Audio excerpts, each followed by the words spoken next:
नमस्कार दोस्तों, स्वागत है आपका सिद्धू आयस में। सिद्धू आयस की तरफ से हमने जो एनसीईआरटी की डिकोडिंग सीरीज चालू की है, उस सीरीज में हम 7वीं क्लास की जियोग्राफी एनसीईआरटी की बुक को पढ़ रहे हैं।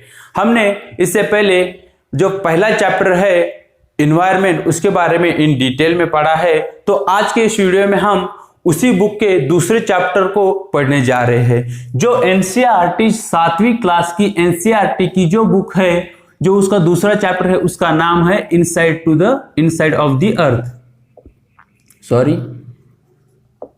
इनसाइड ऑफ अर्थ मतलब जो हमारा अर्थ है, उसके अंदरूनी भाग में किस किस प्रकार के चेंजेस, किस किस प्रकार की टोपोग्राफी या किस किस प्रकार की प्रोसेस या प्रक्रियाएं हमें देखने को मिलती है, वो सारी चीजें आज हम इस लेक्चर में देखने वाले हैं। देखिए, जो हमारा अर्थ, जो हमारा प्लैनेट है, उसे एक डायनेमिक प्लैनेट कहा गया है। अब इसे डायनेमिक प्लैनेट क्यों कहा गया है? डायनेमिक का मतलब होता है गतिशील। गतिशील मतलब निरंतर बदलने वाला, और जो जिसमें कंटिन्यूस चेंजेस हमें देखने को मिलते हैं, तो उसे हम क्या कहते हैं? डायनेमिक। तो हमारे अर्थ को डायनेमिक प्लैनेट कहा गया है। अब हमारे अर्थ को डायनेमिक प्लैनेट क्यों कहा गया है? देखिए, आउटसाइड ऑफ अर्थ मतलब जो हमारे अर्थ का सरफेस है, वहां पे कुछ बल कार्य करते हैं, as well as to interior to the earth, interior to earth, वहां पे भी कुछ बल या कुछ फोर्सेस इस प्रकार से काम करते हैं, तो कि उनकी वजह से क्या होता है, जो अर्थ का सरफेस है, जो अर्थ का टोपोग्राफी है, उसमें हमें चेंजेस देखने को मिलते हैं। जैसे कि हम सभी जानते हैं, जो अर्थ का सरफेस है, वहां पे हमें माउंटेन दिखाई देते हैं, प्लेटू दिखाई देते हैं, कॉन्टिनेंट दिखाई देते हैं, ओशन वाला एरिया भी हमें वहां पे दिखाई देता है। तो ये जो सारे चेंजेस है, ये जो डिफरेंट टोपोग्राफीज हमें हमारे अर्थ के सरफेस पे दिखाई देते हैं, तो उसका रीजन क्या है? उसका रीजन है जो अर्थ के आउटसाइड जो फोर्सेस है वो, और जो अर्थ के इंटीरियर एरिया में भी जो भी बल हमें दिखाई देते हैं, वो सारे बल एक साथ आकर कार्य करते हैं, और उससे जो हमारा अर्थ का टोपोग्राफी है, उसमें हमें चेंजेस देखने को मिलते हैं। तो वो कौन कौन से बल है, किस किस प्रकार की चेंजेस हमें अर्थ के इन और आउटसाइड में दिखाई देती है, वो सारे की सारे यहाँ पे हम बात करने वाले हैं। देखिए, यहाँ पे हम जब अर्थ की बात करते हैं, हम सभी जानते हैं जो हमारा अर्थ है, उसका शेप किस प्रकार से है? हमारे अर्थ का शेप एक ग्लोब की तरह है। मान लीजिए यह हमारा अर्थ है। जो सबसे पहली लेयर यहाँ पे हम बनाएंगे, अगर अर्थ का जो स्ट्रक्चर है उसको हम डिवाइड करें, जो सबसे पहली परत यहाँ पे बनती है, जिसे सबसे अपर मोस्ट लेयर ऑफ द अर्थ हम कहेंगे, तो उसे हम क्या कहेंगे? उसे हम क्रस्ट कहते हैं। उसके बाद दूसरे नंबर पे आने वाली जो अर्थ की परत है, तो उसे हम क्या कहेंगे? उसे हम कहेंगे मैंटल। ये दूसरे नंबर पे आती है मैंटल। और जो इनर मोस्ट एरिया है, उस इनर मोस्ट एरिया को हम क्या कहेंगे? उसे हम कोर कहेंगे। तो जो हमारे अर्थ का स्ट्रक्चर है, उसको हमने 3 पार्ट में डिवाइड किया है। एक सबसे ऊपर आता है क्रस्ट, दूसरे नंबर पे मेंटल, और जो इनर कोर और इनर एरिया और सेंट्रल एरिया हम जिसे कह सकते हैं, वो है कोर। तो इन सारी चीजों को यहाँ पे हम समझते हैं। पहले हम क्रस्ट को देखेंगे, फिर मेंटल के बारे में बात करेंगे, और आखिर में हम कोर के बारे में बात करते हैं। तो देखिए, पहले अगर हम पहले नंबर पे क्रस्ट की बात करें, तो क्रस्ट क्या है? Upper most layer of the earth. Upper most layer of earth surface, we can say. Earth का जो सबसे ऊपर वाला जो लेयर है, तो वो किससे बना हुआ है? जो अर्थ का सबसे ऊपर वाला जो लेयर है, वो क्रस्ट से बना हुआ है। तो अब ये जो क्रस्ट है, वहां पे कौन कौन सी चीजें हमें दिखाई देती है? एक है कॉन्टिनेंट महाद्वीप, और ओशन, ओशन या महासागर जिसे हम कह सकते हैं। तो क्रस्ट पे हमें कॉन्टिनेंट भी देखने को मिलते हैं, ओशंस भी देखने को मिलते हैं। लेकिन जब हम कभी क्रस्ट की जो विड्थ है या उसकी ब्रॉडनेस है उसकी बात करते हैं तो तब आपको एक चीज ध्यान में यहां पे रखनी है कि जो क्रस्ट की ब्रॉडनेस है वो कॉन्टिनेंट पे किस प्रकार से है, हाई है, हाई है as compare to ocean. Ocean पे वो कितनी है, लो है या थोड़ी थिन है या आप उसे थोड़ी पतली कह सकते हैं। उसका रीजन क्या है, देखिए मान लीजिए ये हमारे अर्थ का कॉन्टिनेंट वाला टोपोग्राफी है। जैसे ही हम थोड़ा नीचे जाते हैं यहाँ पे हमें ओशंस दिखाई देता है, वाटर बॉडी।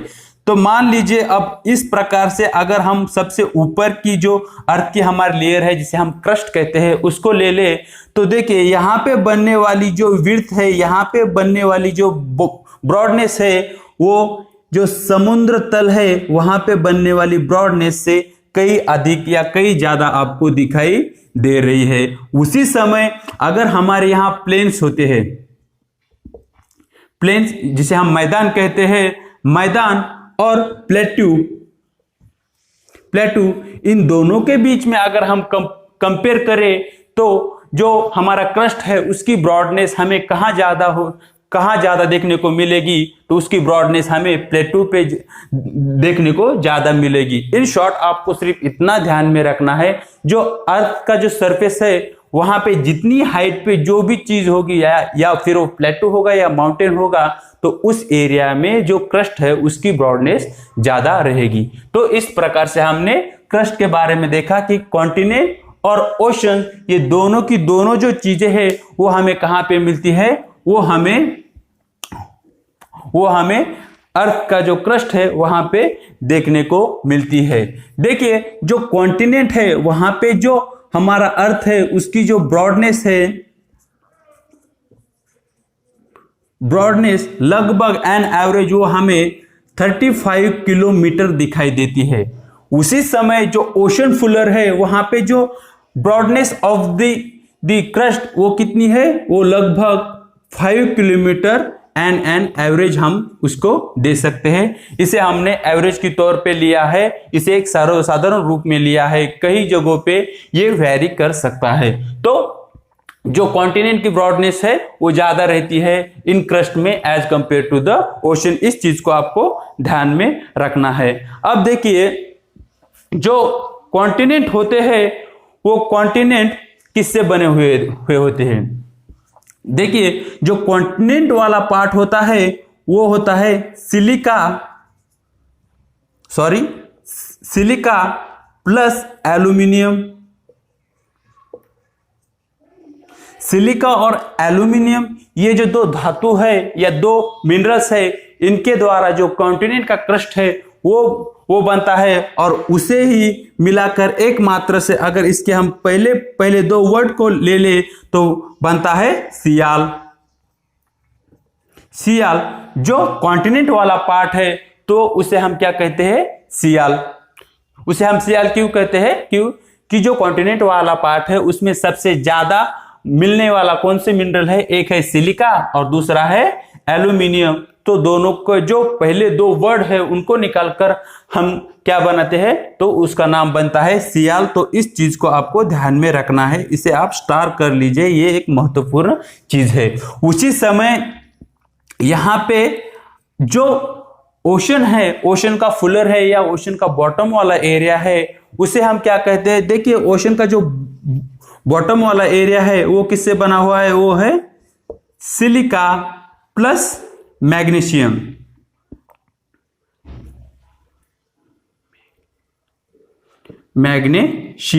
तो इन दोनों को अगर पहले वर्ड यहां पे निकाल दे तो वो क्या बनता है, साइमा। तो साइमा। तो जब भी कभी भी आपसे क्वेश्चन पूछा जाए कि continent made up by the sial तो आपके ध्यान में आना चाहिए या ocean floor are made up by the Saima.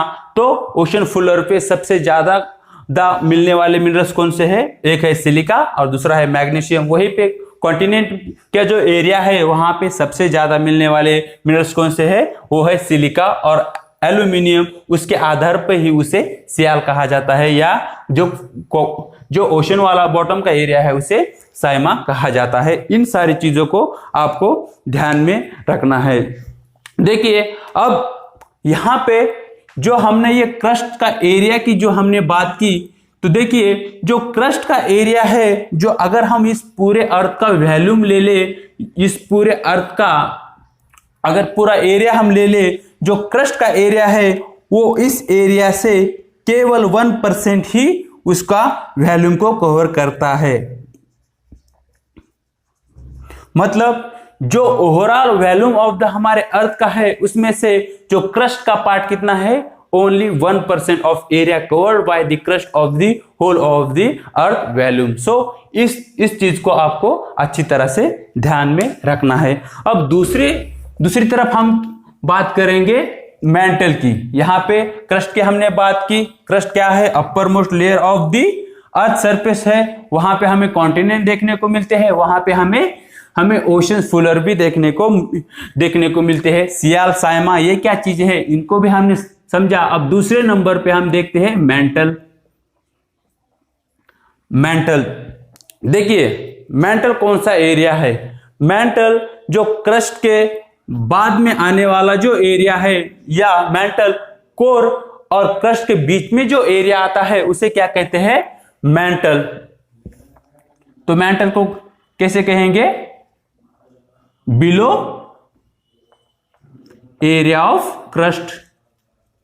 इस तरह से भी आप इसे लिख सकते हैं, below area of the crust it is called mental. ये एक चीज है। देखिए जो मेंटल वाला एरिया है, अगर यहां से हम शुरुआत करें, जो हमारे अर्थ का सरफेस एरिया है, जैसे जैसे डीप में हम जाते हैं, तब इस डीप में जाते हुए जो 2900 किलोमीटर की डेप्थ तक हमें क्या मिलेगा, हमें मेंटल देखने को मिलेगा। कहां से, अर्थ के सरफेस जो ऊपर वाला पार्ट है वहां से जैसे जैसे हम नीचे जाएंगे, जैसे जैसे हम अर्थ के अंदर जाएंगे, इंटीरियर टू द अर्थ जैसे जाएंगे, तो स्टिल द 2900 किलोमीटर की डेप्थ तक हमें कौन सा एरिया देखने को मिलता है, वो है मेंटल वाला एरिया। तो मेंटल वाला एरिया हमने पहले बात की, जो हमारा क्रस्ट है वो हमारे अर्थ के वॉल्यूम का 1% एरिया को कवर करता है। तो जो मेंटल है वो कितना करता है, वो 84% वॉल्यूम ऑफ अर्थ का जो एरिया है उसको कवर करता है। मतलब सबसे ज्यादा एरिया अगर किसने कवर किया हुआ है तो वो कौन है, वो है मेंटल। देखिए यहां पे एक एक्स्ट्रा बात मैं आपको बता दूं, जो मेंटल वाला जो ये एरिया है इसको भी दो पार्ट में डिवाइड किया गया है। एक को कहा जाता है अपर मेंटल और दूसरे को कहा जाता है लोअर मेंटल। इस चीज को आपको ध्यान में रखना है। अपर मेंटल और दूसरे को कहा जाता है लोअर मेंटल। इस चीज को हम आगे भी जाकर देखेंगे, जैसे जैसे हम आगे जाएंगे तब हम इस चीज को इन डिटेल में पढ़ेंगे और इन डीप में इसको देखेंगे, तब हम उसकी बात करेंगे। यहाँ पे बस आपको इतना ही ध्यान में रखना है, अगर हम मेंटल को दो पार्ट में डिवाइड करते हैं तो एक बनता है अपर मेंटल और दूसरा बनता है लोअर मेंटल। तो यहां तक इतना ही। अब हम तीसरे नंबर पे बात करते हैं कोर की। हमने यहाँ पे मेंटल की बात की और मेंटल में हमने क्या देखा, 2900 किलोमीटर की डेप्थ तक हमें क्या देखने को मिलता है, मेंटल देखने को मिलता है। 84% of earth volume is cover by the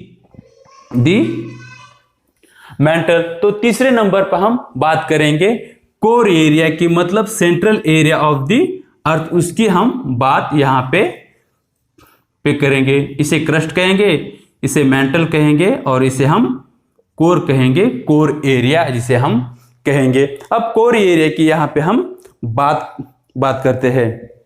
तो कोर एरिया क्या है, inner most area of earth. Inner most area of the अर्थ, मतलब अर्थ का जो सेंटर है वहां पे जो जो एरिया हमें दिखाई देता है तो उसे क्या कहते हैं, तो उसे हम कोर कहेंगे। जो रेडियस है, देखिए अब रेडियस क्या चीज होती है उसको हम समझते हैं। मान लीजिए यहां पे आप खड़े हैं, यहां से आपकी 5 किलोमीटर का एरिया में अगर इस यहां से इस स्टोक से एक पूरी तरह से कंप्लीट सर्कल बनाया जाए, अब इस पॉइंट से यहां भी 5 किलोमीटर की ही दूरी हमें दिखाई देती है, इस तरफ अगर हम जाए वहां भी हमें 5 किलोमीटर की ही दूरी दिखाई देती है, और इस तरह से हम साउथ में जाए तो वहां पे हमें 5 किलोमीटर की ही दूरी दिखाई देती है। मतलब जो पॉइंट होते हैं उसके सराउंडिंग एरिया का अगर एक सर्कुलर वे में अगर हम एक मेजरमेंट ले ले तो वहां पे हमें क्या मिलता है, रेडियस। तो रेडियस क्या होता है, जो पॉइंट्स होता है उसके पॉइंट की चारों तरफ एक पर्टिकुलर लेंथ में जो भी लाइन हम बनाते हैं, जो लाइन एक सर्कुलर वे में आती है तो उसे क्या कहते हैं, उसे कहते हैं रेडियस। तो इस चीज को आपको ध्यान में रखना है। तो यहाँ पे हमने रेडियस की बात क्यों की, जो हमारा अर्थ का कोर है उसका रेडियस कितना है, 3500 किलोमीटर रेडियस कितना है, 3500 किलोमीटर उसका रेडियस है। मतलब अगर कोर का भी हम सेंटर ले ले तो और उसका जो सर्कुलर एरिया ले ले तो वो कितना बनेगा, 3500 किलोमीटर एरिया ऑफ उसका जो कोर है उसका सरफेस बनेगा। देखिए जो अर्थ का जो कोर है वहां पे जो हीट और प्रेशर हमको काफी ज्यादा मात्रा में दिखाई देता है, तो उसे हम क्या कहेंगे, high pressure and heat area. जो हाई प्रेशर और हाई हीट वाला एरिया है तो वो एरिया कौन सा है, वहां पे कोर का एरिया है। तो देखिए हम इस चीज को समझते हैं कि हाई प्रेशर और हाई हीट का एरिया इसे क्यों कहा जाता है। अब पहले प्रेशर को समझते हैं। देखिए जो अर्थ का सरफेस है सबसे कम दबाव या सबसे कम प्रेशर कहां पे होगा, on the surface of the अर्थ पे सबसे कम दबाव होगा। जैसे जैसे हम अर्थ के नीचे जाएंगे या इन डीप टू अर्थ जाएंगे वैसे वैसे प्रेशर बढ़ता जाएगा। तो सबसे ज्यादा प्रेशर कहां पे देखने को मिलेगा, ऑब्वियसली सबसे ज्यादा प्रेशर हमें जो कोर का एरिया है वहां पे देखने मिलेगा। आपको एक चीज ध्यान में रखनी है, जैसे जैसे हम इंटीरियर टू द अर्थ जाएंगे प्रेशर और टेम्परेचर ये दो चीजें बढ़ने ही वाली है। इसकी मात्रा कम अधिक हो सकती है, मतलब वो क्रस्ट पे कम हो सकती है, मेंटल पे ज्यादा हो सकती है, फिर कोर पे कम हो सकती है। लेकिन जो टेम्परेचर और प्रेशर है वो क्या होगा, जैसे जैसे हम इंटीरियर टू अर्थ जाएंगे वैसे वैसे वो बढ़ता ही जाएगा, वो इंक्रीज होता ही जाएगा। आपको इस चीज को ध्यान में रखना है। तो अब देखिए हमने बात की कि जो कोर है उसमें टेम्परेचर और प्रेशर काफी अधिक एरिया में हमें दिखाई देता है। जैसे हमने कहा कि मेंटल कितना एरिया कवर करता है हमारे अर्थ का, वो है 84%। वही जो कोर है वो हमारे अर्थ का 15% वॉल्यूम को कवर करता है। 15% volume of the earth is come under the core area we can say. और उसी बीच तो ये तो हमने बात की कोर की, और एक यहां पे बात आपको मैं बता दूं कि मैग्नेटिक फील्ड आपने सुनी है, magnetic, it is not a part of our today's lecture, बस just extra information I am going to here. तो देखिए जो कोर की जो विशेषता है उसको हम देखते हैं। जो ये कोर वाला जो एरिया है ना, वो उसकी हर वक्त मूवमेंट होती हुई हमें दिखाई देती है। उसकी कंटिन्यूअस मूवमेंट या उसकी कंटिन्यूअस रिवॉल्विंग हमें देखने को मिलती है। जो ये कोर वाला एरिया है ना वो इस प्रकार से रिवॉल्व करता है, देखिए इस प्रकार से। अब ये रिवॉल्व करने के कारण यहां पे क्या है, यहां पे हमें निकेल निकल और फेरस ये दो धातु मिलते हैं, जिसे कि हम इस पूरे एरिया को जिसे हम निफे कहते हैं। तो इस पॉइंट पे एक बार आप ऐड कर लीजिए, निकल प्लस फेरस, जिसे आयरन भी कहते हैं।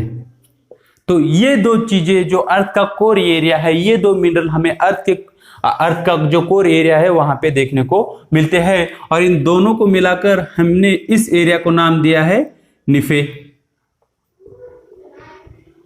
तो निफे, तो इस चीज को आपको ध्यान में रखना है कि जो अर्थ का कोर एरिया है वहां पे निकल और आयरन हमें देखने को मिलता है।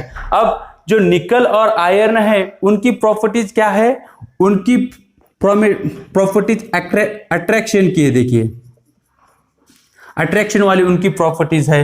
अब यहां पे क्या है, हाई प्रेशर और हाई टेम्परेचर होने के कारण यहां पे जो निकेल और निफे है वो क्या है, एक मोल्टेन टाइप का मटेरियल में वो हमें दिखाई देता है। तो अब क्या हो रहा है, ये जो निकेल और ये फेरस मतलब आयरन, वो क्या हो रहा है, यहां पे अर्थ का जो कोर एरिया है वहां पे रिवॉल्व कर रहा है, और यही जो रिवॉल्व है, यही जो मूवमेंट है, उससे क्या होता है, उससे ये मैग्नेटिक फील्ड या मैग्नेटिक फोर्स अर्थ के कोर एरिया में हमें देखने को मिलती है। अगर आपसे क्वेश्चन पूछा जाए कि जो कोर एरिया ऑफ दी जो हमारा अर्थ है वहां पे जो मैग्नेटिक फील्ड क्यों बनती है, तो आपको पता होना चाहिए कि निकेल और फेरस या आयरन, ये दो जो धातु हैं वो क्या करते हैं, वो कंटिन्यूसली रिवॉल्व करते हैं इन मोल्टेन वे में। तो वहां पे उसके कारण ये मैग्नेटिक फील्ड वहां पे हमें बनती हुई दिखाई देती है। तो इस चीज को आपको ध्यान में रखना है। तो आगे चलिए हम आगे बात करते हैं। यहां पे हमने बात की क्रस्ट की, मेंटल की, और आखिर में हमने बात की कोर की। तो इस प्रकार से जैसे जैसे हम इंटीरियर टू अर्थ जाएंगे, ये तीन प्रकार के लेयर हमें देखने को मिलेंगे। इन डिटेल में इसको हमने समझा है, देखा है। तो अब यहां पे क्या करेंगे, हम रॉक्स और मिनरल्स, इस पॉइंट को समझेंगे। रॉक्स किसे कहेंगे और मिनरल्स किसे कहेंगे, रॉक्स एंड मिनरल्स। अभी रॉक्स और मिनरल्स हमें कहां पे देखने को मिलते हैं, जो रॉक्स और मिनरल्स हमें देखने को मिलते हैं क्रस्ट एरिया में। जो upper most area of the अर्थ है ना, क्रस्ट एरिया में हमें रॉक्स और मिनरल्स देखने को मिलते हैं। दो जो रॉक्स है, एक मिनट,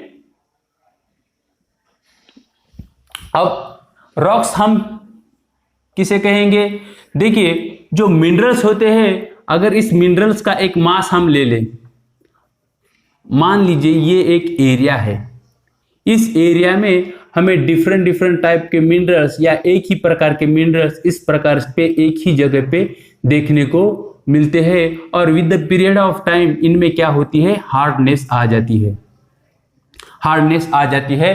तो ये क्या करते हैं, एक जो रॉक वाला पार्ट है उसमें वो तब्दील हो जाते हैं, उसमें वो परिवर्तित हो जाते हैं। तो उस प्रकार का जो भाग है तो उसे हम क्या कहेंगे, उसे हम रॉक्स कहेंगे। Rock is nothing but it is a mass of the minerals which is compressed under the pressure and the heat and get an hardened। So इस चीज को आपको समझना है कि मिनरल्स है वो प्रेशर और टेम्परेचर के कारण उसमें क्या हुआ है, उसमें कॉम्प्रेस हुआ, फिर कॉम्प्रेस होने के बाद उसमें एक हार्डनेस आई, और हार्डनेस के बाद जो हार्ड एरिया या हार्ड चीज हमें दिखाई देती, तो वो क्या है, वो रॉक्स है। हम सभी जानते हैं कि रॉक्स इट इज अ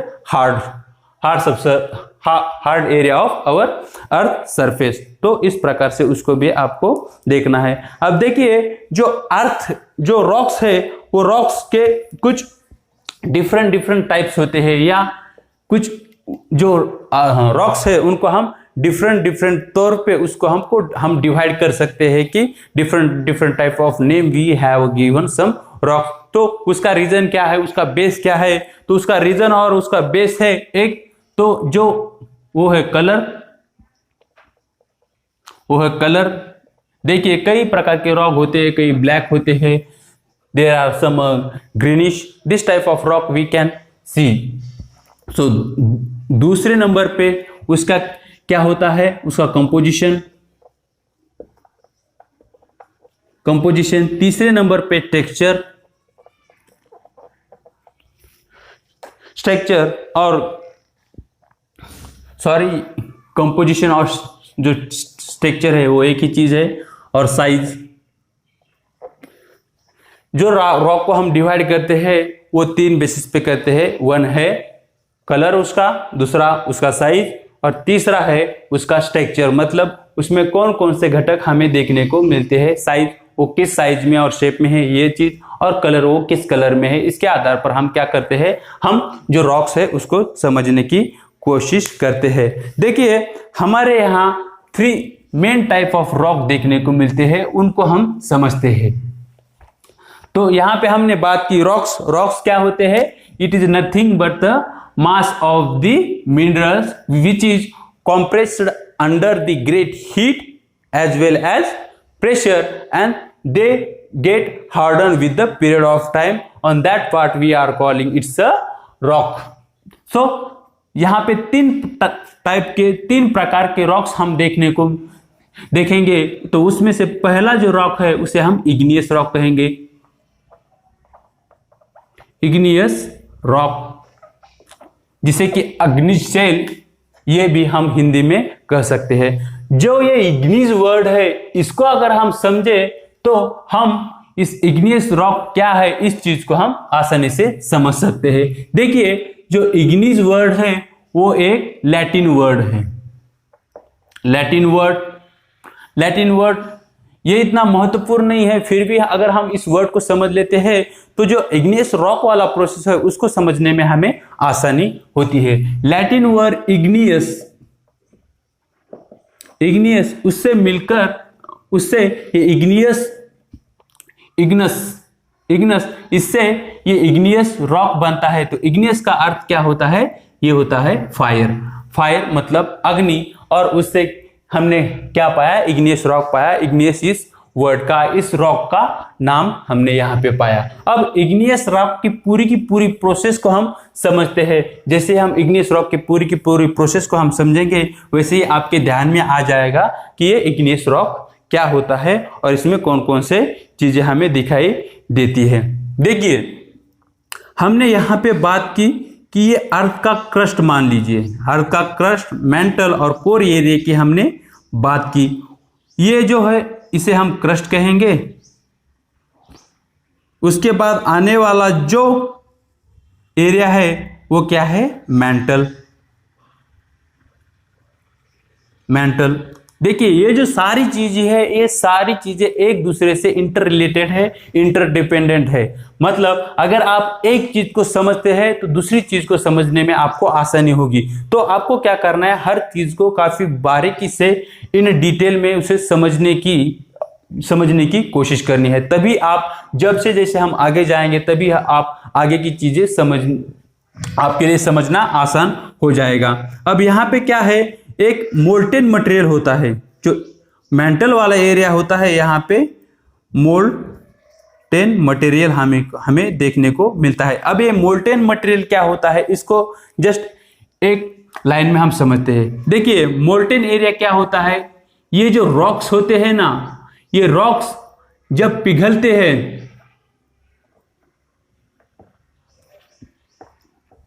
पिघले हुए रॉक्स और भी कई मिनरल्स जब एक साथ अर्थ का जो इंटीरियर एरिया है वहां पे स्टोर होते हैं तो उस प्रकार का जो मटेरियल था उसे क्या कहते हैं, मोल्टेन मटेरियल।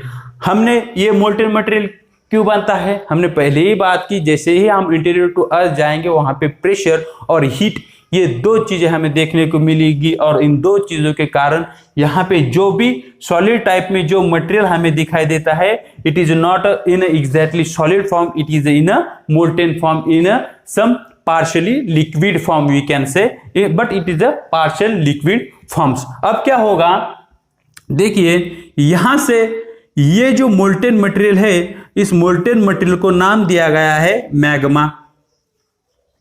मैग्मा, अब ये इसे हम मैग्मा ही कहेंगे। तो मान लीजिए इस प्रकार से यहाँ पे मैग्मा घूम रहा है या हमें इस प्रकार से मैग्मा देखने को मिलता है। अब इस मैग्मा में क्या होता है, हाई प्रेशर है, उसी समय इसमें हाई टेम्परेचर है। हाई प्रेशर है तो इसका मतलब ये लो प्रेशर की तरफ ट्रैवल करने की कोशिश करेगा। इसमें अगर हाई टेम्परेचर है तो इसमें से जो भी एनर्जी है वो एनर्जी क्या करने, रिलीज होने के लिए ये कोई यहाँ पे वीक स्थान देखेगी या दुर्बल स्थान देखेगी। तो मान लीजिए जो हमारे अर्थ का जो क्रस्ट एरिया है वहां पे इस मैग्मा को एक वीक एरिया मिलता है ये और एक क्रैक मिलता है। तो ये मैग्मा क्या होगा, यहां से बाहर आना चालू होगा विद द अंडर जो प्रेशर यहाँ पे बना हुआ है उस प्रेशर को रिलीज करने के लिए और यहाँ पे जो भी एनर्जी इकट्ठा हुई है उस एनर्जी को रिलीज करने के लिए यहां से क्या होगा, मैग्मा जो है वो बाहर आना चालू होगा। और इस प्रकार से ये जो मैग्मा है वो जो हमारे अर्थ का सरफेस है वहां पे स्प्रेड होना चालू हो जाएगा। हमारे अर्थ का जो सरफेस है वहां पे आके इस तरह से वो सेटल हो जाएगा। अब मैग्मा जैसे ही अर्थ के सरफेस पे आता है तो उसे यहाँ पे नाम दिया जाता है लावा।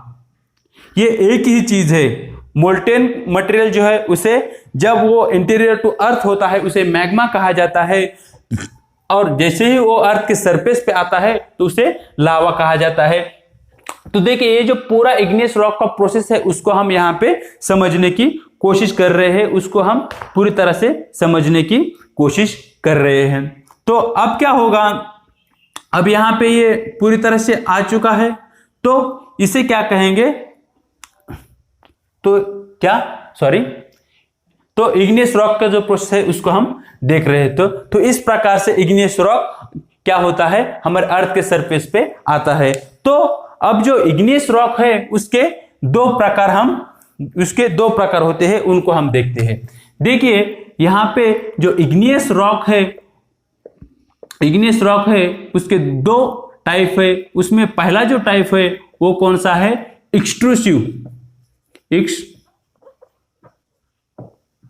Extrusive igneous rock. अब इसको हम समझते हैं और दूसरा जो प्रकार है उसे कहते हैं इंट्रूसिव इग्नियस रॉक। अब जो एक्सट्रूसिव, इस चीज को हम समझते हैं एक्सट्रूसिव इग्नियस रॉक क्या है और उसकी विशेषता क्या है। देखिए यहां पे इस आकृति को फिर से हम देखते हैं, फिर से इसे समझने की कोशिश करते हैं। इंटीरियर एरिया में ये मोल्टेन मटेरियल है जिसे हम मैग्मा कहते हैं, ये मैग्मा एक वीक एरिया जहां पे इसे मिलता है वहां से वो अर्थ के सरफेस पे आया है। अब ये जो मैग्मा अर्थ के सरफेस पे आया है तो इसे हम क्या कहेंगे, तो इसे हम एक्सट्रूसिव इग्नियस रॉक कहेंगे। इसे हम क्या कहेंगे, एक्सट्रूसिव इग्नियस रॉक। तो इस चीज को समझ लीजिए, जैसे ही मैग्मा अर्थ के सरफेस पे आता है वो स्प्रेड होता है, सेटल होता है, तो उस टाइप का जो रॉक है तो उसे हम क्या कहेंगे, एक्सट्रूसिव इग्नियस रॉक। देखिए जब ये मैग्मा जो अर्थ के सरफेस पे आता है तब क्या होता है, वो जो हमारे अर्थ का जो एटमॉस्फेयर है, जो हमारे अर्थ का वातावरण है उसके कांटेक्ट में ये मैग्मा आ जाता है। उसके कांटेक्ट में आने के कारण क्या होता है, यहां पे ये रैपिडली कूल डाउन होता है, रैपिड कूल डाउन। ये जो मोल्टेन मटेरियल है it is a to fiery और इसमें जो टेम्परेचर है वो काफी अधिक मात्रा में होता है, लेकिन जैसे ही अर्थ सरफेस पे आता है ये काफी जल्दी से इससे ये कूल होना या ठंडा होना यहाँ पे चालू होता है। अब यहाँ पे क्या हुआ, रैपिडली जो मैग्मा जो एक्सट्रूसिव इग्नियस रॉक है वो कूल होने लगता है। उसके कारण क्या होता है, यहाँ पे इस रॉक में जो भी ग्रेन्स हमें दिखने को मिलते हैं, ग्रेन्स जिसे हम हिंदी में क्या कहते हैं, दाने, और या फाइन पार्टिकल, वी कैन से इन अ पार्टिकल और डेब्रिज। तो वो क्या होते हैं, वो काफी रैपिडली कूल होने के कारण जो साइज ऑफ दिस ग्रेन्स और जो दाने होते हैं इनका जो आकार होता है काफी छोटा होने लगता है। तो ये जो काफी रैपिड होने के कारण जो grains of the extrusive rock become fine और स्मॉल। तो इस चीज को हमें अच्छी तरह से समझना या देखना होगा। तो दूसरी तो इसका एक एग्जांपल हम देखते हैं। इसका एग्जांपल है बेसाल्ट रॉक। अब बेसाल्ट रॉक हमारे यहाँ इंडिया में कहाँ देखने को हमें मिलता है? हमने पहले ही बात की है, जो डेक्कन प्लेटू है, डेक्कन प्लेटू, वो पूरा का पूरा जो डेक्कन प्लेटू है वो किससे बना हुआ है? पूरा का पूरा डेक्कन प्लेटू बेसाल्ट रॉक से बना हुआ है, जो एक्सट्रूसिव इग्नियस रॉक का पार्ट है। तो यहाँ पे कौन सी चीजें हमने देखी एक्सट्रूसिव इग्नियस रॉक के बारे में? जब मैग्मा अर्थ के सरफेस पे आता है तो उसे क्या कहते हैं? Extrusive igneous rock. अब अर्थ के सरफेस पे आने से क्या होगा? ये रैपिडली कूल डाउन होगा। रैपिडली ये कूल डाउन होगा तो क्या होगा? इसमें जो भी ग्रेन्स होते हैं, जो फाइन, जो इसमें जो भी पार्टिकल्स होते हैं, उनका जो आकार होता है, उनका जो साइज होता है वो छोटा बनेगा। अगर उनका आकार छोटा बनेगा तो यहाँ पे जो मिट्टी है, यहाँ पे जो सॉइल का फॉर्मेशन है वो काफी जल्दी हमें देखने को मिलता है। तो इसका एक उदाहरण हमने देखा, उसका उदाहरण क्या है? Basalt rock. और बेसाल्ट रॉक हमें कहाँ पे देखने को मिलता है? बेसाल्ट रॉक हमें जो हमारा डेक्कन प्लेटू है वहां पे हमें बेसाल्ट रॉक देखने को मिलता है। तो यहाँ पे हमने किस चीज को समझा? यहाँ पे हमने एक्सट्रूसिव इग्नियस रॉक को समझा। अब हम यहाँ पे बात करेंगे इंट्रूसिव इग्नियस रॉक। फिर से यहाँ पे इस प्रकार से यहाँ पे कुछ चेम्बर्स हम बनाते हैं। देखिए ये वाला जो पार्ट है हम सभी जानते हैं, ये हमारा क्रस्ट वाला एरिया है। यहाँ पे हमारा मेंटल आता है, ये मेंटल वाला एरिया है। तो यहाँ से क्या होगा? मैग्मा जो है वो यहाँ से इरप्ट होना चालू करेगा। जो क्रस्ट वाला एरिया है वहीं पे ही ये जो मैग्मा वाला पार्ट है वो क्या होगा? सॉलिडिफाइड होगा। मतलब इस एरिया में भी under the surface of the अर्थ जो मैग्मा है वो क्या होगा? वो स्टोर होगा और वहां पे वो स्लोली क्या होगा? कूल डाउन होगा या स्लोली वो ठंडा होना चालू होगा। तो इस प्रकार से यहाँ पे जो भी हमें रॉक्स देखने को मिलता है तो उसे कहते हैं इंट्रूसिव इग्नियस रॉक। तो उसे हम क्या कहेंगे? इंट्रूसिव इग्नियस रॉक उसे हम कहेंगे। अब इसकी क्या विशेषता होगी? जो एक्सट्रूसिव इग्नियस रॉक था वो कहां पे हमें देखने को मिला? वो मिला हमें अर्थ के सरफेस पे। देखने वाला जो रॉक्स हमने देखा तो उसे क्या कहते हैं? Extrusive igneous rock. तो अब इन दो चीजों में क्या डिफरेंस है और इन दो रॉक्स में क्या डिफरेंस है, इसको हम देखते हैं। जो पहला वाला था एक्सट्रूसिव इग्नियस रॉक, वो क्या हुआ? अर्थ के सरफेस पे आया, ये है। जो इंट्रूसिव इग्नियस रॉक था वो क्या होगा? Below to earth surface, below to earth surface के एरिया में ये कूल डाउन होगा।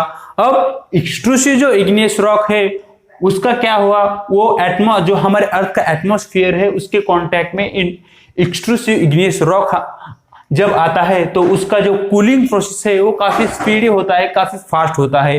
तो वही जो इंट्रूसिव इग्नियस रॉक है, it is not come in the contact of the earth's atmosphere, it means that will be slowly cool down. If तो जो ये क्या होगा? It will be slowly cool down, slowly intrusive igneous rock क्या होगा? धीरे धीरे वो कूल होना चालू होगा, ठंडा चालू। तो अगर intrusive igneous rock slowly cool होता है, it is slowly going to cool down, it means the whatever grains will be appear there, it grains will be large in size. वैसे यहां पे हाई स्पीड में उसका कूल या high speed में वो कूल डाउन होने वाला था, तब क्या था? जो ग्रेन्स का साइज था वो वो छोटा था। जो पार्टिकल्स थे वो छोटे छोटे भागों में हमें देखने को मिलते हैं। लेकिन जब इंट्रूसिव इग्नियस रॉक की हम बात करते हैं, जो ग्रेन का साइज है काफी बड़ा हमें देखने को मिलता है। उसका रीजन क्या है? It's going to slowly cool down. जैसे जैसे ये स्लोली कूल डाउन होता है उसके कारण यहाँ पे इंटीरियर इग्नियस रॉक का जो साइज है वो काफी हमें बड़ा देखने को मिलता है। तो उसका एग्जाम्पल क्या है? एक्सट्रूसिव इग्नियस रॉक का क्या था? बेसॉल्ट, जो डेक्कन वाला जो प्लेटू एरिया था वहां पे हमने देखा। तो अब इसका क्या है? ग्रेनाइट। ग्रेनाइट रॉक जो है वो किसका एग्जाम्पल है? ग्रेनाइट रॉक जो है दो इंट्रूसिव इग्नियस जो रॉक है उसका एग्जाम्पल है। यहाँ पे आपसे क्वेश्चन बन सकता है कि कुछ जो रॉक्स है उनके नाम आपको दिए जा सकते हैं और आपको कहा जा सकता है choose the which one of the following is intrusive igneous rock. तो इस प्रकार से आपको वो समझ में आना चाहिए। तो उसके बाद जो दूसरे और तीसरे नंबर पे जो आने वाले रॉक्स है वो है, एक दूसरे नंबर पे आने वाला रॉक्स है सेडिमेंट्री रॉक जिसे हम अवसाद शेल कहेंगे, और तीसरे नंबर पे आने वाला जो रॉक है उसे कहते हैं मेटामॉर्फिक रॉक या रूपांतरित शेल। तो ये दो चीजें, सेडिमेंट्री रॉक और मेटामॉर्फिक रॉक, इन दोनों को देखने से पहले दो कंसेप्ट को यहां पे हम समझते हैं। यहां पे जो पहला वाला कंसेप्ट है वो है फॉसिल्स का। फॉसिल जिसे जीवाश्म कहते हैं, जीवाश्म। अब ये फॉसिल्स या जीवाश्म क्या होते हैं उसको हम समझते हैं। देखिए, जो जीव्स होते हैं जैसे कि प्लैनेट होते हैं, डिफरेंट टाइप ऑफ मैमल्स होते हैं, या कई प्रकार के जीव जिनमें लाइफ हमें देखने को मिलती है, वो क्या होते हैं? एक पर्टिकुलर समय के बाद वो मर जाते हैं या एक इन पर्टिकुलर समय के बाद वो डाई होते हैं। तब क्या होता है? देखिए, तब क्या होता है, ये जो जो प्लांट्स होते हैं, जो एनिमल्स होते हैं, इनके जो डेड पार्ट्स होते हैं ना, जो मरे हुए जो इनके जो अंग होते हैं, वो अंग क्या होते हैं? जमीन पे अगर हम इनको रखें तो with the period of time इनका क्या होता है? बैक्टीरिया द्वारा इनका डीकंपोजिशन होता है। डीकंपोजिशन हमें देखने को मिलता है। जब इनका डीकंपोजिशन होता है तब क्या होता है? जो डीकंपोज किया हुआ एरिया जो है वो क्या होता है? सॉइल में फिर से वो ऐड हो जाता है, सॉइल में वो फिर से मिल जाता है। तब क्या होता है? कभी कभी क्या होता है, जो हम पुराने जमाने में इन एंशियंट टाइम और पास्ट एरिया में, जो हमारा पास्ट वाला एरिया था, वहां पे क्या हुआ? वहां पे कई सारे बड़ी बड़ी बाढ़ आते हुए हमें दिखाया, फ्लड आते हुए हमने देखे। तो उससे क्या हुआ? कई प्रकार के एनिमल्स प्लस प्लांट्स और कई सारे जीव, we can say all the living beings क्या हुए? ये एक मिट्टी के अंदर या जमीन के अंदर धंस गए या उसमें वो ब्यूरिड हो गए। तो उससे क्या हुआ? With the period of time, मान लीजिए यहाँ पे इस जगह पे ये फॉसिल फ्यूल्स, ये एनिमल्स, प्लांट और इनकी जो डेड बॉडी है वो यहाँ पे आकर जमा होने लगती है। मान लीजिए ये एक डिप्रेस एरिया और यहाँ पे जमा होने को मिलती है। With the period of time यहाँ पे कुछ अवसाद या डेब्रिज फिर यहाँ पे आकर जमा होते जाएंगे और इस प्रकार से यहाँ पे इसके ऊपर एक बड़ी सी मोटी सी लेयर हमें देखने को मिलेगी, और ये जो लेयर है वो क्या करेगी? इस लेयर पे प्रेशर डालने का काम करेगी, प्रेशर। और उसी समय यहाँ पे जो टेम्परेचर है वो भी हमें बढ़ता हुआ नजर आएगा। इन दो रीजन के कारण क्या होता है, ये जो dead bodies of the animals, plants और अदर लिविंग बींग्स की है वो क्या होती है? वो एक फॉसिल्स में तब्दील हो जाती है। They are change into the fossils, और इन्हीं फॉसिल्स से हमें क्या मिलते हैं? डिफरेंट टाइप ऑफ मिनरल्स मिलते हैं, डिफरेंट टाइप ऑफ जो खनिज है वो मिलते हैं। इनमें कौन से खनिज आते हैं? कोल, पेट्रोलियम प्रोडक्ट, और इस प्रकार के बहुत सारे खनिज हमें यहाँ पे मिलते हैं। तो इस प्रकार से ये फॉसिल फ्यूल्स या जीवाश्म, इस कंसेप्ट को हमने समझा। और यहाँ पे दूसरा जो कंसेप्ट है उसको हम देखने वाले हैं। देखिए जो दूसरा वाला जो कंसेप्ट है वो है डेनुडेशन वाला कंसेप्ट या अनाच्छादन, जिसे हम हिंदी में कहेंगे डेनुडेशन, जिसे अनाच्छादन हम हिंदी में कहते हैं। अब ये डेनुडेशन का प्रोसेस क्या है, इसको पूरी तरह से समझते हैं। पहले इस डेनुडेशन, ये जो वर्ड है इसको हम देखते हैं। मान लीजिए ये अर्थ का सरफेस है, तो क्या हुआ, यहां पे एक माउंटेन है और यहां पे एक डिप्रेस एरिया हमें देखने को मिलता है। तो इस डेनुडेशन के कारण क्या होगा, ये जो माउंटेन है ये पूरी तरह से यहां से इरेज होकर, इरोड होकर उसका जो मटेरियल है वो कहां पे आकर जम जाएगा, तो इस एरिया में वो आकर जम जाएगा। और ये जो डिप्रेस एरिया है, ये जो एरिया है उसमें क्या फ्लैटनेस, इसमें फ्लैटनेस आती हुई हमें दिखाई देगी।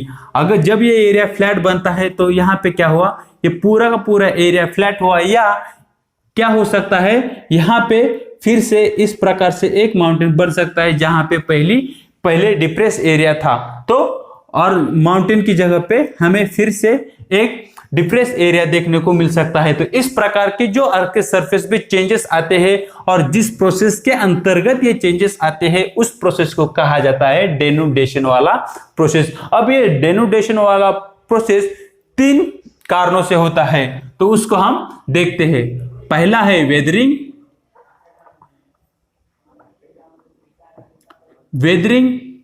दूसरा है इरोजन और आखिर में आता है डिपोजिशन।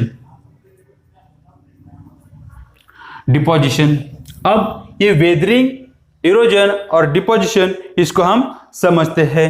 वेदरिंग अपक्षय कहा जाता है, इरोजन को अपर्दन कहा जाता है और डिपोजिशन को निक्षेपण कहा जाता है।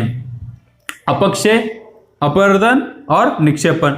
अब क्या होगा, मान लीजिए यहां पे ये एक रॉक है। अब इस रॉक का क्या होगा, स्मॉल पार्ट में इस रॉक के हमें टुकड़े देखने को मिलेंगे। तो उसके रीजन कुछ भी हो सकते हैं, उसमें आज हम नहीं जाएंगे, उसमें इन डिटेल में हम नहीं जाएंगे। जब वेदरिंग वाला पार्ट हम आगे देखेंगे तब इन डिटेल में इस चीज को हम समझेंगे कि ये वेदरिंग किस प्रकार से होता है। तो मान लीजिए कि किसी कारण जो हमारे एटमॉस्फेयर में जो भी डिफरेंट एजेंट है, जो ये बड़ा सा रॉक है वो इस प्रकार के छोटे छोटे कणों में, छोटे छोटे टुकड़ों में बिखर जाता है या टूट जाता है। तो इस प्रकार की प्रोसेस को हम क्या कहेंगे, तो इस प्रकार की प्रोसेस को हम वेदरिंग कहेंगे, उसे अपक्षय कहेंगे। अब क्या होगा, ये जो छोटे छोटे कंकर है वो क्या होंगे, ये वाटर, एयर जिसे और विंड हम इसे कहेंगे, या आइस, इसके द्वारा they will be transfer to other place. तो मान लीजिए ये ए प्लेस है और ये बी प्लेस है, तो यहां आकर ये सारे तो यहां से ये ट्रांसपोर्टेशन की प्रोसेस यहां पे चालू हुई हमें दिखाई देती है। जो यहां से ये ट्रांसपोर्टेशन वाली प्रोसेस है, ये जो इसे क्या कहेंगे हम, जो शिफ्टिंग ऑफ द प्लेस है, तो उस प्रोसेस को हम क्या कहेंगे, तो इरोजन कहेंगे। वाटर के साथ हम जानते हैं कई सारी debris one place to another place shift with the air, there are some fine particle, they shift from one place to another, the same like with the ice। तो इस प्रकार का जो प्रोसेस होता है उसे इरोजन कहते हैं। अब आखिर में क्या होगा, ये जो ट्रैवलिंग डेब्रिज है, ट्रैवलिंग जो ये इस रॉक के जो टुकड़े हैं वो क्या होंगे, एक जगह आकर वो फिर से इकट्ठा होंगे, एक जगह आकर वो फिर से डिपॉजिट होना चालू करेंगे, या एक जगह आकर वो फिर से वहां पे सम्मिलित होना चालू करेंगे। तो उस प्रोसेस को क्या कहा जाता है, उस प्रक्रिया को कहा जाता है डिपोजिशन। तो ये जो पूरा जो ये प्रोसेस है, तो उस पूरे प्रोसेस को क्या कहा जाता है, तो ये जो पूरा प्रोसेस है उसे कहा जाता है डेनुडेशन।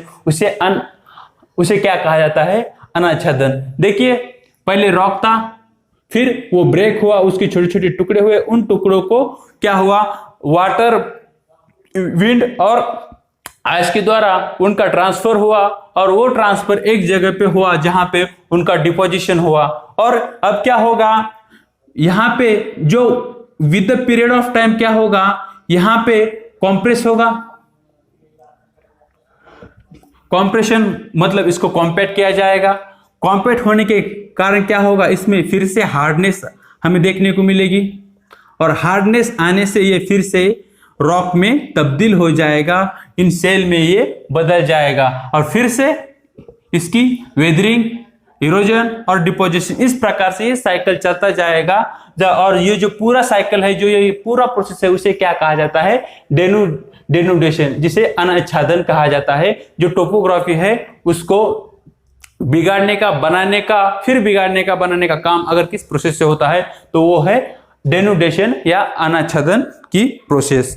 तो इस प्रकार से यहाँ पे जो महत्वपूर्ण दो कंसेप्ट थे उनको हमने समझा। एक था फॉसिल्स, जिसे हम जीवाश्म कहते हैं, और दूसरा कंसेप्ट डेनुडेशन या अनाच्छादन, उसको हमने समझा। तो पहले हमने जो इग्नियस रॉक के बारे में बात की, अब दूसरे नंबर पे हम बात करते हैं सेडिमेंट्री रॉक। Sedimentary rock. अब ये सेडिमेंट्री रॉक्स क्या होते हैं? देखिए, जो इग्नियस वाले रॉक ना, उनको और एक नाम से भी जाना जाता है, उन्हें कहा जाता है प्राइमरी रॉक। वहां पे मैं आपको बताना भूल गया, उसको वहां पे थोड़ा नोट कर लो। अब सेडिमेंट्री रॉक्स को हम देखते हैं। फिर से हम क्या करेंगे, इग्नियस रॉक से, मान फॉर एग्जांपल यहाँ पे इग्नियस रॉक से हम शुरुआत करते हैं। इग्नियस रॉक, या यहाँ पे हम मेटामॉर्फिक रॉक या दूसरा सेडिमेंट्री रॉक भी ले सकते हैं। अब ये सेडिमेंट्री रॉक्स क्या होते हैं, पहले इस सेडिमेंट्री, ये जो वर्ड है, इसको हम समझते हैं। मान लीजिए ये यहाँ पे फिर से एक रॉक है, इस रॉक का ब्रेक होता है, और यहाँ पे इसके छोटे छोटे कंकर या छोटे छोटे टुकड़े में ये हमें दिखाई देता है। ये जो छोटे छोटे कंकर है या छोटे छोटे टुकड़े हमें दिखाई देते हैं, तो उन्हें क्या कहा जाता है, तो उन्हें सेडिमेंट्स कहा जाता है, उन्हें अवसाद कहा जाता है। उसे हम अवसादी सेल कहेंगे या सेडिमेंट्री रॉक कहेंगे। अब प्रोसेस में क्या होगा, अब ये जो ब्रेकिंग ऑफ द रॉक है, वो किसके कारण होगा। मान लीजिए ये माउंटेन वाला एरिया है, यहाँ पे एक चट्टान है। अब ये चट्टान क्या हुई, किसी कारणवश ये यहाँ से ब्रेक हुई और वो नीचे आने लगी। जैसे जैसे ये नीचे आएगी, उसका क्या होगा, जो फ्रिक्शन होगा, जो ये जो स्लोप होगा, वो स्लोप के साथ इस चट्टान का फ्रिक्शन होगा। जैसे ही स्लोप के साथ उस चट्टान का फ्रिक्शन होगा, तो ये जो चट्टान होगी वो कई टुकड़ों में ब्रेक हो जाएगी। यहाँ पे ये ब्रेक हो रही है, उसके कारण क्या होगा, उसके कारण हमें सेडिमेंट्स देखने को मिलेंगे, उसके कारण भी हमें सेडिमेंट्स देखने मिलेंगे। दूसरी कारण क्या होता है, जो रिवर्स होती है, रिवर के बेड पे छोटे छोटे इस प्रकार से कई सारे स्टोन्स हमें देखने को मिलते हैं। अब क्या होगा, ये जो स्टोन्स है वो at the bottom of the river है। जैसे ही पानी का बहाव इन स्टोन्स के ऊपर से गुजरेगा, ये जो स्टोन्स है वो भी यहां से ट्रैवल करना चालू करेंगे। जैसे ही ये ट्रैवल करेंगे, उसी समय इनमें क्या होगा, एक दूसरे के साथ ये क्या करेंगे, घर्षण करेंगे। एक दूसरे के साथ ये क्या हो गया, बंपिंग करेंगे। बंपिंग मतलब जो कलाइजन होता है ना एक दूसरे पे, वो जाके टकराएंगे और फिर से ये ब्रेक होने चालू हो जाएंगे, और ये फिर से फाइन पार्टिकल्स में या सेडिमेंट्स में ये तब्दील हो जाएंगे। इस प्रकार को हम देख रहे हैं। तो इस प्रकार से क्या हो रहा है, इस प्रकार से जो सेडिमेंट है वो बनना चालू है। फिर उसके बाद क्या होता है, एक रॉक्स होता है, उस रॉक में किसी कारण वहां पे इस प्रकार के क्रैक्स आपको देखने को मिलते हैं। With the period of time क्या होंगे, ये जो क्रैक है, जो हमारे एटमॉस्फेयर में डिफरेंट एजेंट है, उनके कारण ये जो क्रैक्स की साइज क्या बढ़नी चालू हो, ये जो क्रैक की साइज है वो और बढ़ेगी, इंक्रीज होगी, और आखिर में क्या होगा, ये रॉक ही पूरी तरह से ब्रेक हो जाएगा। मतलब इस एक रॉक के हमें 3 टुकड़े देखने को मिलेंगे, और आगे आगे ये प्रोसेस ऐसे ही चलता जाएगा, और आखिर में ये रॉक छोटे छोटे कोनों में, छोटे छोटे टुकड़ों में ब्रेक हो जाएगा। तो इस प्रकार से एक रॉक का ब्रेक होना चालू होता है। जो कोई भी एक सॉलिड बॉडी होती है, सॉलिड चीज होती है, अगर उसका ब्रेक होता है तो उसके बाद जो मटेरियल हमें देखते हैं तो उसे क्या कहते हैं, उसे कहते हैं सेडिमेंट्री रॉक, या उसे कहते हैं sedimentary material. It is not rock, it is a sedimentary material, तो उसे हम कहेंगे सेडिमेंट्री मटेरियल। अब क्या होगा, ये जो सेडिमेंट्री जो मटेरियल यहाँ पे हम देखते हैं, ये जो छोटे छोटे कोनों में हमने इस जो सेडिमेंट्री मटेरियल देखा, तो इन सेडिमेंट्री मटेरियल को क्या होगा, wind,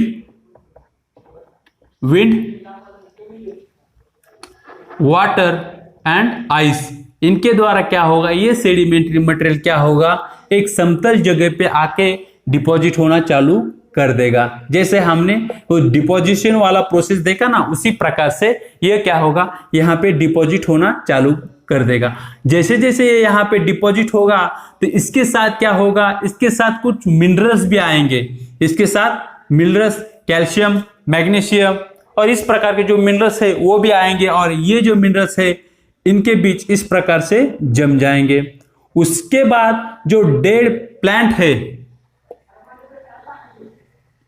dead plant and animal वो क्या होंगे, उनके जो छोटे छोटे कण है या उनकी जो छोटी छोटी डेब्रिस है वो भी क्या होगी, यहीं पे आके जमा होने लगेगी।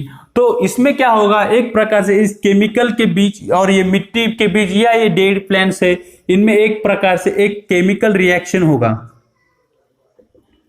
केमिकल रिएक्शन या रासायनिक प्रोसेस और रासायनिक प्रक्रिया आप जिसे कह सकते हैं। उसके कारण क्या होगा, इसमें जो कॉम्प्रेशन है, ये वाला एरिया कॉम्प्रेस होना चालू होगा। अब कॉम्प्रेस होने के लिए यहाँ पे केमिकल प्रोसेस, ये एक रीजन होगा। दूसरा रीजन क्या होगा, with the period of time यहाँ पे और एक लेयर ऑफ द सेडिमेंट जमना चालू हो जाएगी, और उससे क्या होगा, यहाँ पे प्रेशर बिल्डअप होना चालू होगा। जैसे यहाँ पे प्रेशर बिल्डअप होगा, ये फिर से कॉम्प्रेस होगा। जैसे यहाँ पे फिर से कॉम्प्रेस होगा तो ये एक ठोस चट्टान में या हार्ड रॉक में तब्दील हो जाएगा, हार्ड रॉक में तब्दील हो जाएगा। और उस रॉक को हम क्या कहेंगे, उस रॉक को हम सेडिमेंट्री रॉक कहेंगे। तो इस प्रकार से ये सेडिमेंट्री रॉक वाला जो प्रोसेस है, इस प्रकार से हम सेडिमेंट्री रॉक बनते हुए हम देखते हैं। तो यहाँ पे हमने प्रोसेस देखा कि किस प्रकार से, फॉर एग्जांपल यहाँ पे इग्नियस रॉक हमने देखा था, और इग्नियस रॉक ब्रेक होता है और उसके ब्रेक होने के बाद जो डेब्री बनती है, और उन डेब्री के द्वारा जो भी एक रॉक बनता है, तो वो रॉक कौन सा होता है, वो सेडिमेंट्री रॉक होता है। अब जो सेडिमेंट्री रॉक है उसकी कुछ विशेषता है। जो सेडिमेंट्री रॉक होता है उसमें फॉसिल्स होते हैं, जीवाश्म होते हैं, इसकी हमने बात की। क्या इग्नियस रॉक में फॉसिल्स होते हैं? नहीं, इग्नियस रॉक में फॉसिल्स नहीं हमें देखने को मिलते। दूसरी बात, तो इसका एग्जाम्पल क्या होगा, सैंडस्टोन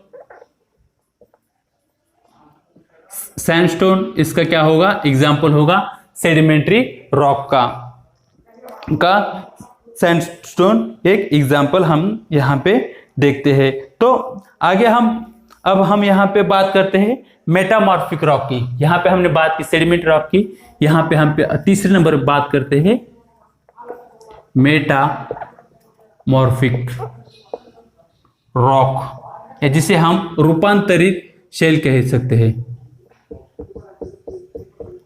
रूपांतरित शेल, मेटामॉर्फिक रॉक या रूपांतरित शेल जिसे हम कहते हैं। अब देखिए ये मेटामॉर्फिक रॉक क्या होता है। जो सेडिमेंट्री रॉक वाला जो प्रोसेस है ना, वही प्रोसेस यहाँ पे हम देखते हैं। लेकिन यहाँ पे क्या होता है, मान लीजिए ये सेडिमेंट्री रॉक की लेयर है, with the period of time क्या होता है, तो है यहाँ पे और एक लेयर बन जाती है, फिर और एक यहाँ पे दूसरी लेयर बन जाती है। ऐसे कई लेयर, ये पहले वाले लेयर पे बनने के कारण क्या होता है, जो ये बॉटम वाली लेयर है यहाँ पे हाई प्रेशर क्रिएट होता है और उसी समय इसमें हाई टेम्परेचर भी हमें देखने को मिलता है। उसके कारण क्या होता है, जो सेडिमेंट्री रॉक है या जो इग्नियस रॉक है वो डायरेक्टली किसमें परिवर्तित होता है, वो डायरेक्टली वो मेटामॉर्फिक रॉक में परिवर्तित होता हुआ हमें दिखाई देता है। सेम प्रोसेस है, वही प्रोसेस जो हमने सेडिमेंट्री रॉक के बारे में डिस्कस की, तो वही प्रोसेस यहाँ पे मेटामॉर्फिक रॉक के लिए भी लागू, यहाँ पे मेटामॉर्फिक रॉक के लिए भी यहाँ पे बनती है। बस यहाँ पे एक ही डिफरेंस है, जो मेटामॉर्फिक रॉक बनते हैं they become come under the great pressure and great temperature. Just this thing you have to remember. So okay, so इस प्रकार से हमने मेटामॉर्फिक रॉक के बारे में देखा। जस्ट यहाँ पे नोट कर लो, ग्रेट प्रेशर एंड टेम्परेचर, इसे अपना नोट्स बना लो। जस्ट इतनी ही चीज यहाँ पे आपको क्या करनी है, आपको नोट डाउन करनी है। अब देखिए जो यहाँ पे क्या होता है, जो लाइमस्टोन है या सैंडस्टोन है, इसके हम एग्जांपल देखते हैं। लाइमस्टोन जो होता है उसका कन्वर्जन किस में होता है, एक मिनट, उसका कन्वर्जन मार्बल्स में होता है। मार्बल जिसे हम हिंदी में संगे मरमर रॉक भी कहते हैं, और जो क्ले होती है उसका जो ट्रांसफर होता है, उसका जो ट्रांसफॉर्मेशन होता है वो कहाँ किस में होता है, वो होता है स्लेट में। तो ये महत्वपूर्ण चीज है, उसको थोड़ा स्टार बना लो, ये महत्वपूर्ण है। जो हमारा ताजमहल है ना, ताजमहल वो किससे बना हुआ है, वो मार्बल से बना हुआ है, वो संगमरमर से बना हुआ है। तो संगमरमर किससे बना हुआ है, लाइमस्टोन से। और ये मार्बल किस प्रकार का रॉक है, वो मेटामॉर्फिक रॉक है। वही जो यहाँ पे सेडिमेंट्री रॉक का अगर हम उदाहरण देखें, जो हमारे दिल्ली का रेड फोर्ट है, वो किससे बना हुआ है, वो सैंडस्टोन से बना हुआ है और लाइमस्टोन से बना हुआ है। तो वो जो रेड फोर्ट है वो किस प्रकार के रॉक से बना हुआ है, तो वो है सेडिमेंट्री रॉक। इस चीज को आपको ध्यान में रखना है। तो इस प्रकार से यहाँ पे हमने सेडिमेंट्री रॉक की बात की, मेटामॉर्फिक रॉक की बात की, और सबसे पहले हमने बात की थी इग्नियस रॉक की। इग्नियस रॉक के दो प्रकार थे, इंट्रूसिव इग्नियस रॉक और एक्सट्रूसिव इग्नियस रॉक। इन दोनों चीजों को हमने समझ लिया था। और यहाँ पे और एक कंसेप्ट आता है, उस कंसेप्ट को हम समझते हैं, जिसे कहते हैं रॉक साइकिल। अब ये रॉक साइकिल क्या होता है, इसको हम समझते हैं एक आकृति के माध्यम से। मान लीजिए ये है हमारा इग्नियस रॉक, यहां पे हम बनाते हैं सेडिमेंट्री रॉक, और यहां पे और एक पिक्चर मैं बनाऊंगा, वो होगा metamorphic rock. Igneous rock, sedimentary rock और मेटामॉर्फिक रॉक।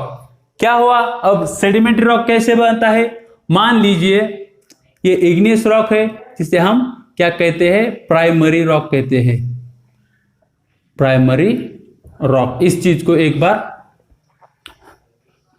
को थोड़ा ध्यान देना। तो इग्नियस रॉक किस में कन्वर्ट होगा, इग्नियस रॉक होगा सेडिमेंट्री रॉक में। ये किस प्रकार से, जो इग्नियस रॉक है, जो हमारे एटमॉस्फेयर में डिफरेंट एजेंट है, डेनुटेशन के कारण इसका क्या होगा, ये छोटे छोटे पार्ट में ब्रेक होगा, और वो सारे के सारे ब्रेक हुए जो सेडिमेंट्स है वो कहाँ होंगे, एक जगह आकर जमा होंगे, और कई दिनों के बाद वो कॉम्प्रेस होंगे तो वो ठोस बनेंगे। जैसे वो ठोस बनेंगे तो उस प्रकार का जो रॉक वहां पे बनता है तो उससे क्या कहेंगे हम, सेडिमेंट्री रॉक कहेंगे। फिर क्या होगा, ये सेडिमेंट्री जो रॉक है उस पे क्या होगा, great pressure, high pressure and high temperature.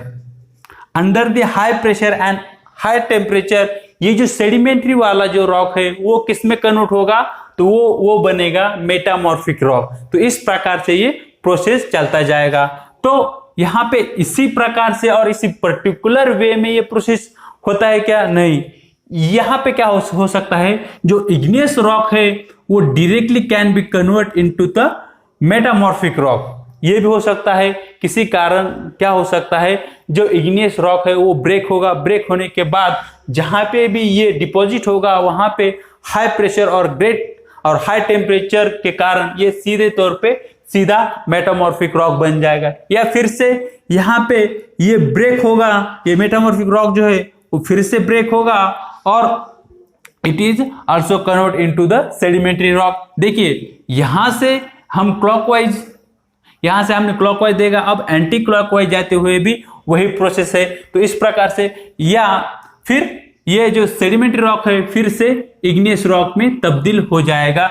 मान लीजिए जहां पे कहीं पे भूकंप आया, अर्थक्वेक आया या वोल्केनो आया, उसके कारण जो अर्थ का टोपोग्राफी है उसमें चेंजेस आया, जो सेडिमेंट्री रॉक है directly become to igneous rock. इस प्रकार से भी हो सकता है। या जो मेटामॉर्फिक रॉक है वो सीधे तौर पे जाकर क्या बन सकता है, इग्नियस रॉक, या जो सेडिमेंट्री रॉक है वो भी इग्नियस रॉक बन सकता है। तो इस प्रकार से ये प्रोसेस हमें देखने को मिलता है। और ये जो सारा प्रोसेस है इसे क्या कहा जाता है, इसे रॉक साइकिल कहा जाता है। देखिए इसका एक पर्टिकुलर सर्कल नहीं या पर्टिकुलर वे नहीं है। Igneous rock can become a sedimentary rock can become a igneous rock can become a metamorphic rock can become a sedimentary rock, या sedimentary rock can become a metamorphic rock, और metamorphic rock can become a igneous rock. This will be the going on उसका reason क्या होगा, उसका उस समय का जो प्रोसेस होगा, उसका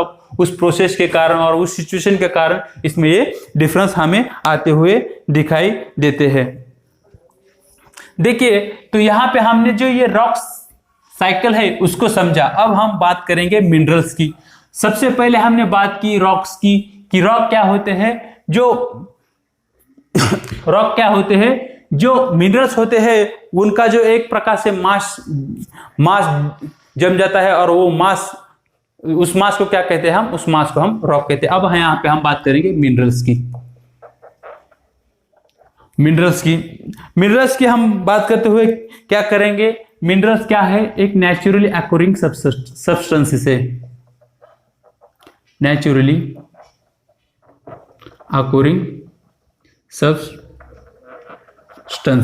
जो नेचुरल वे में हमारा जो नेचर है उसमें जो कोई भी चीजें आती है वो नेचुरली तौर पे हमें दिखाई देती है। They are not made by the man. तो जो भी नेचुरली तौर पे या नैसर्गिक रूप में हमें जो भी सब्सटेंसेस, मैटर या थिंग्स हमारे निसर्ग में, हमारे जो नेचर है उसमें दिखाई देती है, तो उसमें क्या कहते हैं, मिनरल्स हम कहेंगे। जो मिनरल्स होते हैं उनकी क्या होती है, उनकी कुछ प्रॉपर्टीज होती है। दे have a certain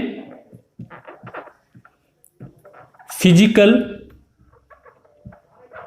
properties.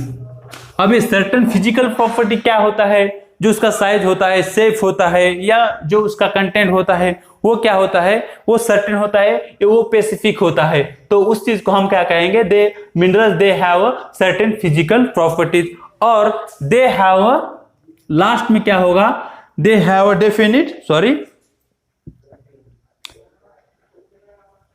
they have a definite